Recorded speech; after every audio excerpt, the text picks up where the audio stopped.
David had spent nearly 15 years building a portfolio that finally made him feel financially secure. His goal was no longer becoming wealthy, but making sure the wealth he already owned kept growing every year. Every month, he checked his investments with quiet confidence as his net worth continued reaching new highs. Watching those numbers increase convinced him his financial future was taking care of itself without much effort. As his wealth grew, he gradually stopped searching for new investment opportunities and focused more on enjoying success. He invested less often, became more comfortable, and assumed time alone would keep compounding his wealth. Nothing seemed unusual because every statement still showed a balance larger than the month before. One evening, he compared his recent progress with the growth he experienced several years earlier. He wasn't looking for a problem, but the comparison uncovered something he had never measured before. His wealth was still increasing, yet its growth had been slowing year after year without him noticing. The portfolio looked healthier than ever, but its ability to create future wealth was quietly fading. Comfort had replaced curiosity, and maintaining wealth had slowly replaced building more of it. For years, he believed rising account balances automatically meant rising financial progress. Now he realized that bigger numbers can hide weaker momentum if the system behind them changes. The market hadn't betrayed him, and his investments hadn't suddenly failed. The biggest change had happened in the decisions he stopped making once he felt financially comfortable.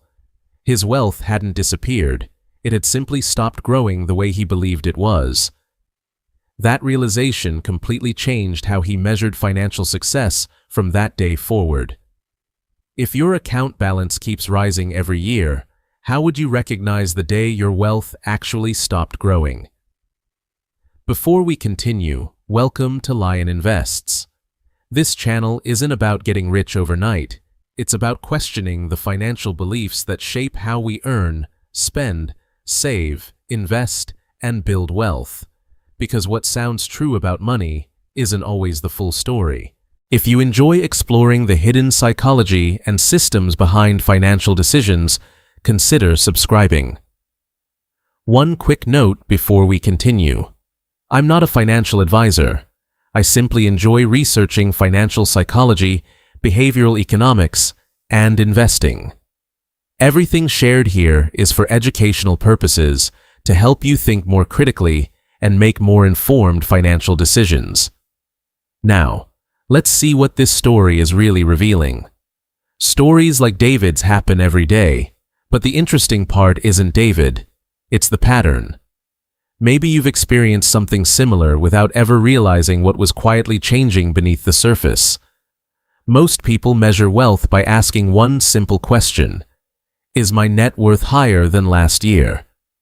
That sounds reasonable until you realize a growing number doesn't always mean growing financial strength. Imagine your investment portfolio increases from $800,000 to $840,000 in 1 year. At first glance, earning an additional $40,000 feels like undeniable financial progress. But wealth isn't measured only by how much money you have. It's measured by how much future opportunity your money can create.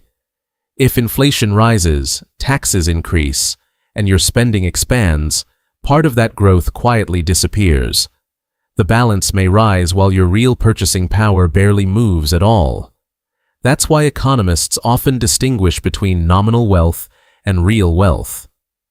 Nominal wealth is simply the number you see on a statement or financial dashboard. Real wealth is what those dollars can actually buy after inflation, taxes, and rising costs are considered. Those two measurements often move together, but they don't always grow at the same speed. When they begin drifting apart, many investors never notice because they only watch the larger number. The account keeps setting new records, so everything appears healthy on the surface. Yet beneath those higher balances, the engine that once accelerated wealth may already be slowing down. The question isn't whether your wealth is getting bigger, it's whether it's becoming more powerful. One reason this happens is something psychologists call the status quo bias. Once life feels comfortable, the brain naturally prefers protecting what already exists over creating something new. That instinct helps us avoid unnecessary risks, but it can also limit long-term growth. Without realizing it, preserving wealth slowly becomes more important than expanding wealth. The same decisions that once built momentum gradually become decisions that simply maintain today's lifestyle. Behavioral economists have observed that success often changes incentives more than failure does. When people struggle financially, they're usually searching for better opportunities and new sources of growth. After reaching a comfortable level of wealth, that sense of urgency often begins to disappear. The search for opportunity is quietly replaced by the desire to avoid mistakes. Avoiding mistakes is valuable, but avoiding every opportunity has a hidden cost. Economists call this opportunity cost, the value of what you give up by choosing one path instead of another. Imagine leaving $500,000 in cash, earning very little while productive assets continue growing over many years. Your money may remain safe, but safety alone doesn't guarantee meaningful wealth creation. Every decision to avoid reasonable growth also means giving up potential future returns. Those missed opportunities rarely appear on a financial statement, making them almost impossible to notice. That's why the greatest cost of a decision is often the wealth you never realize could have existed. Successful investors understand that protecting wealth and growing wealth are two different responsibilities. One keeps you from moving backward, while the other keeps you moving forward. Confusing those two goals can quietly slow your financial progress for years. Sometimes the greatest threat to growing wealth isn't losing money. It's becoming satisfied with standing still. History shows that lasting wealth has rarely been built by standing still, even during comfortable financial seasons.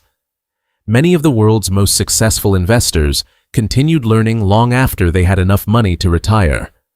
They understood that wealth isn't a destination, but a system requiring continuous attention. The moment learning stops, better decisions often stop improving as well. Markets evolve, technology changes, and new opportunities replace old ones every generation. A strategy that created wealth 10 years ago may not produce the same results 10 years later. The challenge isn't predicting the future, but adapting when the future changes. That's why long-term investors regularly review their assumptions instead of defending them. They ask whether their money is working as efficiently today as it was years ago. Notice the difference between asking, "How much do I have?" and "How hard is my money working?" The first question measures a balance. The second measures a system. Systems create outcomes long before the outcomes become visible. If your investment system becomes weaker, your wealth may continue rising before the slowdown finally appears. By the time the numbers reveal the problem, the decisions causing it may have been happening for years. This is why compounding depends on more than time alone. It also depends on consistently making decisions that allow compounding to continue. Time multiplies good systems, but it also multiplies neglected ones.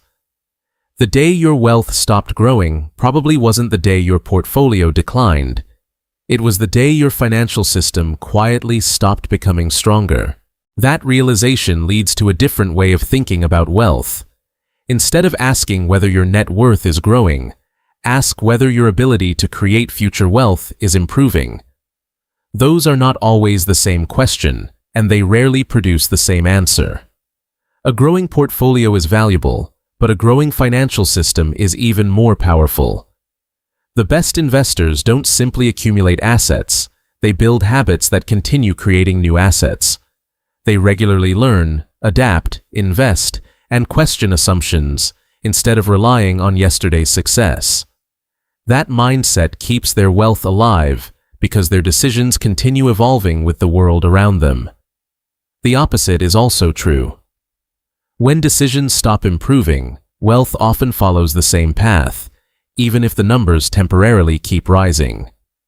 The warning signs are usually invisible because comfort rarely feels like a financial risk. Human nature encourages us to repeat what once worked, especially after experiencing success. But every season of wealth requires a different set of decisions than the season before it. Building wealth demands discipline. Growing wealth demands continuous adaptation. Protecting wealth demands wisdom. Confusing one stage for another is how progress quietly begins to slow. Perhaps the greatest financial mistake isn't losing money. Perhaps it's believing that yesterday's strategy will automatically create tomorrow's wealth. The day your wealth stopped growing may not have been marked by a market crash or a falling account balance. It may have been the day your decisions stopped becoming better than they were the year before. And once you notice that pattern, you'll never measure wealth the same way again.